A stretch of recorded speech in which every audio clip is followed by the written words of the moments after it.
Hello and welcome to study I Q. My name is Chand Kuba और आज की हमारे इस इंटरव्यू सेशन में हमारे साथ जुड़ी हैं मध्य प्रदेश सिविल जज एग्जामिनेशन 2019 में 29th रैंक हासिल करने वाली मिस आज्ञा अग्रवाल। आज के अपने इस इंटरव्यू सेशन में हम जानेंगे उनकी पूरी जर्नी के बारे में और देखेंगे कि किस तरह से उनका स्ट्रगल रंग लाया और किस तरह से उनकी जो पूरी जर्नी है उससे हम बहुत सारी चीज़ें सीखने की कोशिश करेंगे। तो वेलकम मिस आज्ञा and congratulations for your this achievement. सबसे पहले तो आप अपने बारे में थोड़ा बताइए हमें please. Thank you so much, sir. And hello, everyone. As told by sir, my name is Akya Agrawal, and I belong to Singrauli, Madhya Pradesh. And recently, I got selected in Madhya Pradesh Civil Judge Examination with rank 29. And if I talk about my school and college journey, so I completed my 12th standard of schooling from DAV Public School, Dudhichua, which is in Singrauli itself. And 2013 to 2018. I did my BA LLB 5 years integrated course from Banastali Vidyapeeth, Rajasthan. And after I completed my graduation, that is in the year 2018, I just went for preparation for civil judge examination. तो इसका आपको inspiration कहाँ से आया? I mean जज बनने का सपना, क्या आपका कोई फैमिली बैकग्राउंड ऐसा है जहाँ पर आपके कोई फैमिली में ऐसे कोई जुडिशियल सर्विसेज में है या कोई वकालत में है, या फिर कहाँ से आपको इसकी इंस्पिरेशन आई? सर एज सच मेरे घर पे तो I am first generation lawyer and like I would be first generation जज ऑल्सो। तो इसके अगर मैं इंस्पिरेशन की बात करूँ that it came from my college itself, like I explore different fields. It was not like my dream from since I joined LLB that I have to become a judge. I explored many fields. Like I went for litigation that I would be better in that field. I also went to for like corporate field and for teaching. But as finding my qualities, I found that like civil judge is the examination that I can give my best input to this examination and to this field. So I went for a civil judge examination. तो इसका मतलब आपने कई सारे fields को explore करने के बाद एक कॉन्शियस जी, डिसीजन लिया और उसके बाद आप इस फील्ड में आए। ऑलराइट। yes तो sir. ये जर्नी आपकी कब से शुरू हुई? जो प्रिपरेशन की जर्नी है आपकी, ये कब आपकी जर्नी शुरू हुई इस पूरे फील्ड की, अगर हम देखें तो जुडिशरी को Yes लेकर? sir. So yeah, I believe 2018 में when I was in my last final year. So I gave my CLAT examination for PG, but I could not clear it. So I thought for going for LLM, but I could not clear. So I thought like yes, civil judge is the thing. So I started there, and I started preparing for like from December I started majorly preparing for this examination in 2018. 2018। Okay.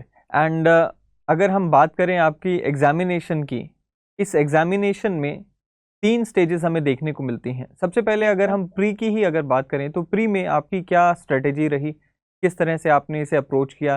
क्या pre और mains को आप इकट्ठे लेके चले, या फिर पहले प्री को अलग से आपने टाइम दिया, फिर मेंस के पर गए और फिर इंटरव्यू के लिए तैयारी की? Yes, sir. Sir, इसके लिए अगर मैं बोलूँ like in 2019 when I gave my first attempt, I could clear my pre at that level, but then I got to realize that it is not like कि आप एक महीने में प्री करके आप मेंस की भी तैयारी कर लो. It is not easy. You have to run both the things parallelly. So when I was back in 2019 itself in my home, so then I started preparing for both the things like parallelly. I used to learn barracks from initial period, but like solving MCQs that I did when the notification for the examination came. Okay. And इसमें अगर हम source की बात करें, I mean material की बात करें, तो जी, स्टूडेंट्स के लिए भी यहाँ पर एक एक कंफ्यूजन का विषय रहता है कि किस सोर्स को प्रेफर करें, क्योंकि बेयर एक्ट्स तो डेफिनेटली इंपॉर्टेंट हैं ही।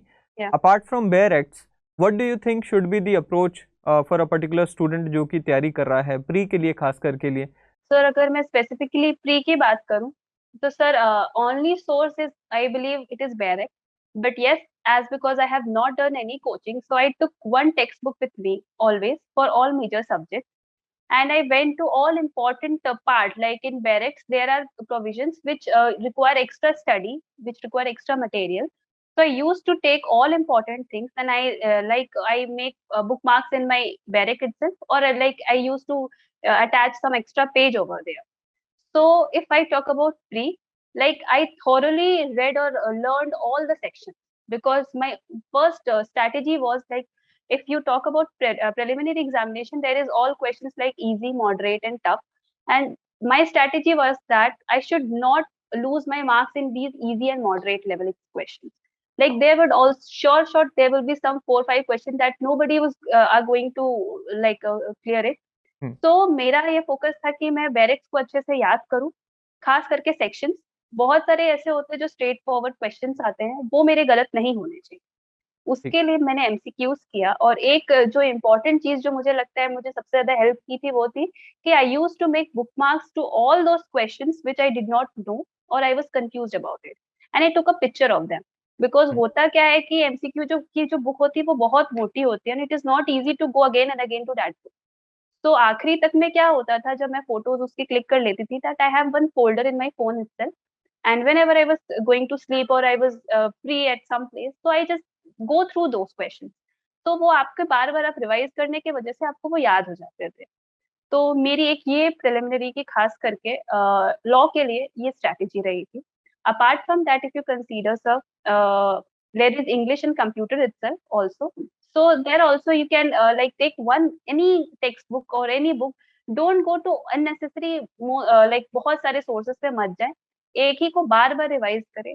तो that would I believe would be helpful for the practical।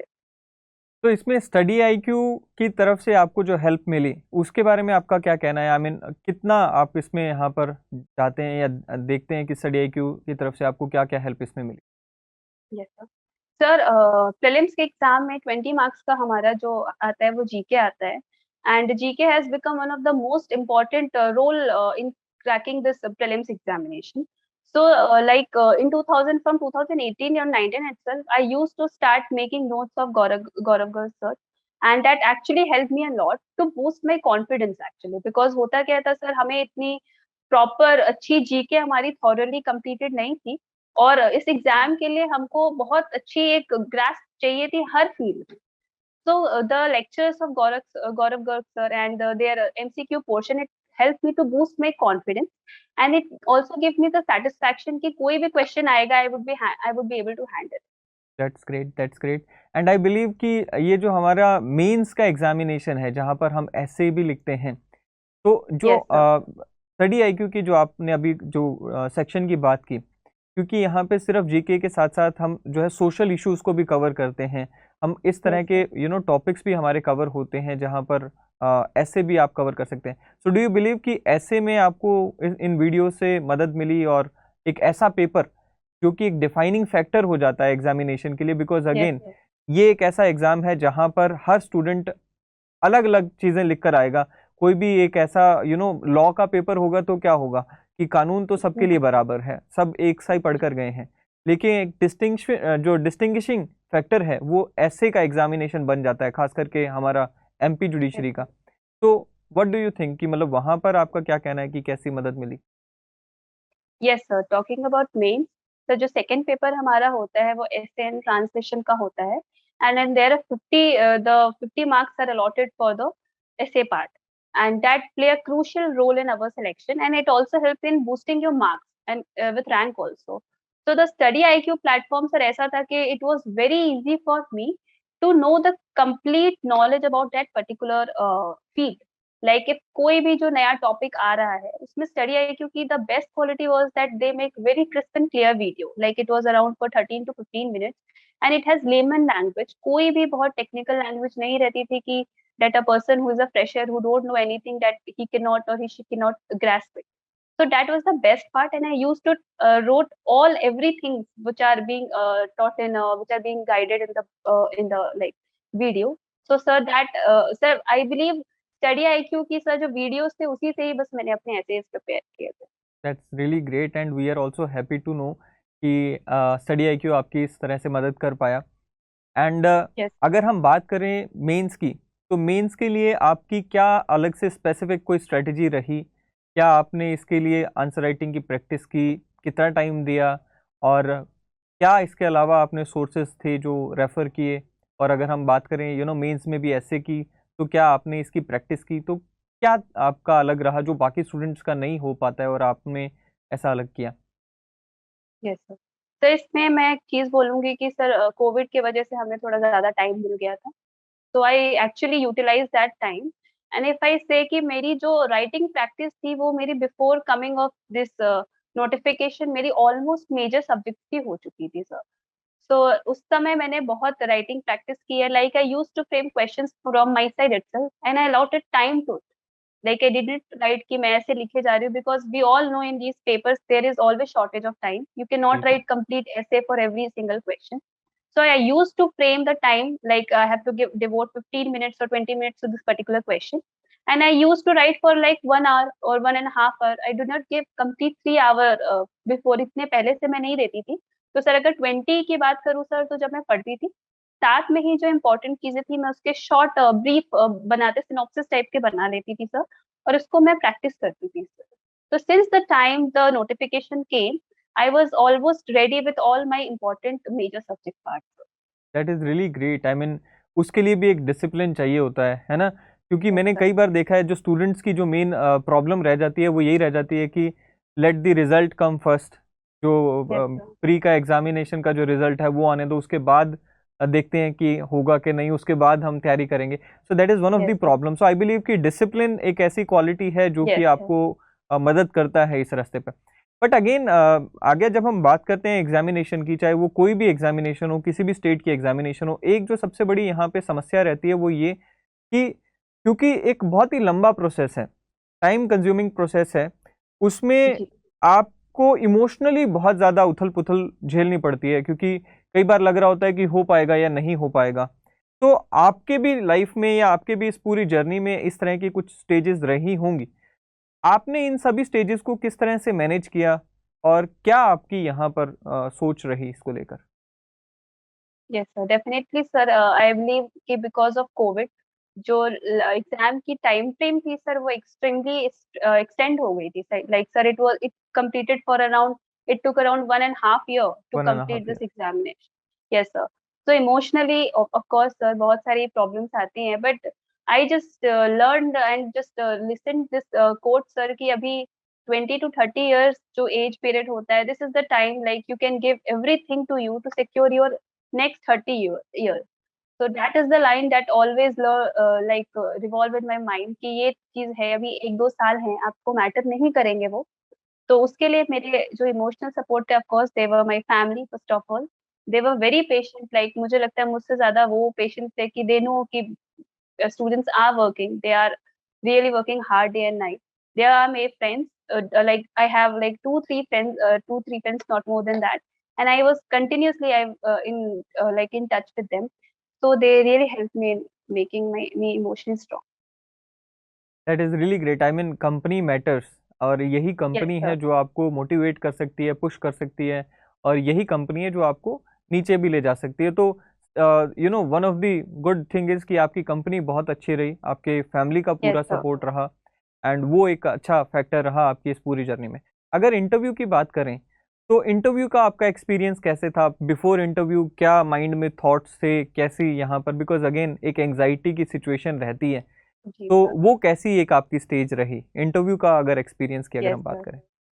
Yes sir. Interview की if I talk about sir, एक ये चीज थी कि I was in home for around 2 years. So it like I lose all my confidence because there was no like grouping और कि आप friend से मिल रहे हैं या फिर there was no like कि आप बात कर पा रहे हो. So hmm. I lost all my confidence there. So I for that purpose I gave almost 5 to 10 mock interviews for the same, so that I can rebuild my confidence. So at that phase also I used to learn my barracks only, because I believe that is the only core part that you always need to be constant with these examinations.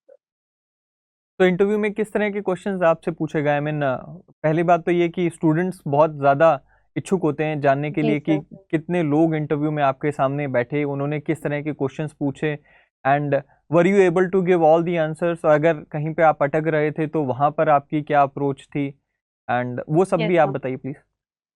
Yes sir, sure sir. Sir अगर interview की बात करें तो वहाँ पे 3 members थे board में, और अगर आप मैं ये बताऊं कि मैं कितने आंसर्स दे पाई, तो sir it was like I could give only 30 to 40% answers, But one thing that I learned through my mock was to be patient over it, to be calm and to be like poised कि अगर जो सामने judges, of course they're high court, honorable high court judges, they know their your postures, your demeanors. That is the most important thing over there. And one thing जो अभी important इसलिए interview हो गया है क्योंकि they have set that 20 marks out of 50 is the minimum mark. Like if you did not get 20 marks, you are not going to qualify for this examination. So that is the only thing that I maintained there was to be patient. और मुझसे जो questions थे वो almost practical questions थे। बहुत सारे बच्चों से इस बार ऐसा था कि पर्सनल क्वेश्चंस पूछे थे but my was all complete law questions गए थे and I could answer I believe उसके भी मैं सर जो प्रैक्टिकल क्वेश्चंस थे उसके भी मैं आधे-आधे ही आंसर दे पाई। उसके बाद I said sorry sir, sorry ma'am, I do not know and have to learn about it. So they were also very patient to you. You don't need to panic over there. That is the only thing. तो I believe ये जो बार बार कहा भी जाता है कि जो interview है वो केवल और केवल आपका नॉलेज का इंटरव्यू नहीं है, सिर्फ वो नॉलेज नहीं चेक करना चाहते, they want to test your personality. And जजेस जो सामने बैठ के इंटरव्यू ले भी रहे हैं, आई बिलीव वो भी ये समझते हैं कि वो आपसे एक्सपेक्ट नहीं करते हैं कि आप तुरंत सभी आंसर्स दे दोगे। वो ये जानना चाहते हैं कि आप में लर्न करने की कितनी इच्छा शक्ति है, आप कितने ज़्यादा काम हैं, कंपोज्ड हैं। अगर आपके पास कोई डिफ़िकल्ट सिचुएशन आ भी जाती है जहाँ तुरंत आपको आंसर नहीं भी पता है, तो क्या आप वहाँ पर क्या अप्रोच रखते हैं? क्या आप वहाँ पर बनाना शुरू कर देते हैं या फिर उस चीज़ को एक्सेप्ट करके लर्न करने की इच्छा ज़ाहिर करते हैं? So that is one of the good thing about this interview also, our conversation also, जहाँ पर आप भी इतने फ्रैंकली हमें बता रहे हैं कि जो हुआ वो, और आई बिलीव ये भी बाकी बच्चों के लिए भी या बाकी स्टूडेंट्स या जो एस्पिरेंट्स हैं उनके लिए भी काफ़ी ज़्यादा हेल्पफुल रहने वाला है। इन एनी केस ये इंटरव्यू का जो आपका स्टेज रहा वो बहुत आपने बताया कि किस तरह से वहाँ पे गया, और अब आगे की आपकी क्या यहाँ पर जर्नी कैसी रहने वाली है? अभी आपने कहा कि पुलिस वेरिफिकेशन आपका हुआ और वो सारी स्टेजेस आप क्लियर कर रहे हैं, and what is the vision that you have कि अब जज बनने के बाद आपका क्या फोकस रहने वाला है in this journey? Yes sir. Sir अगर मैं अपनी अभी तो मैंने ज्यादा सोचा नहीं इस बारे में, but one thing I would sure कि मैं अगर जाऊंगी तो I would go with a blank slate. I just want कि मैं कुछ भी ऐसी चीज पहले से लर्न करके ना जाऊं जो वहां पे मुझे कॉन्ट्रडिक्ट करे। But yes I would be with my barracks also. मैं अभी भी बैरेक्स ऐसा है कि एक आध बार पढ़ लेती हूँ because you should not go away with your barracks. Once you will be far with them you will definitely going to lose some of the topics from your mind. So these are the things, and I used to be updated with my with the current scenario. It would help you to link with your law part also, sir. And with vision, sir, यही है कि sir, but I would like to कि मैं जितनी भी मेरी capacity है मैं पूरी दे सकूं, and I could serve the judiciary as much thing मैं जितना कर सकूं मैं करूंगी sir.